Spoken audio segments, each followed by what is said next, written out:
নমস্কার বন্ধুরা, আজ আবার চলে এসেছি একটি নতুন রেসিপি নিয়ে, যার নাম নিরামিষ মটর পনির। প্রথমে আমি 200 গ্রাম পনির নিয়ে সেটাকে কিউব শেপ করে কেটে হালকা লবণ মাখিয়ে নিলাম। এদিকে কড়াইতে তেল দিয়ে তেল গরম হয়ে এলে ওই কিউব শেপ করে রাখা পনিরগুলো দিয়ে ভালো করে ভেজে তুলে নিলাম। এদিকে আমি মটরশুঁটিগুলো ছাড়িয়ে রেডি করে রেখেছিলাম এবং কাঁচা লঙ্কা ও টমেটো কেটে রেখেছিলাম। আদা, কাজু, কিশমিশ বেটে রেখে নিয়েছিলাম।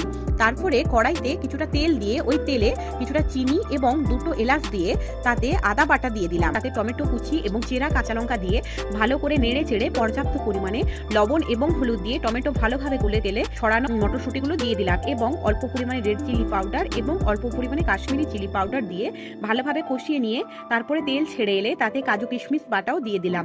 এর উপর ভালোভাবে কষিয়ে নিয়ে ভাজা পনিরের পিসগুলো দিয়ে দিলাম।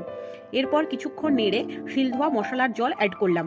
মশলা ধোয়া জল দিলে রান্নার টেস্ট বেড়ে যায়। এরপরে আরও অল্প পরিমাণ জল দিয়ে নেড়ে করে 5 মিনিট ঢাকা খুলে নিয়ে একটু বাটার দিয়ে নামিয়ে নেব।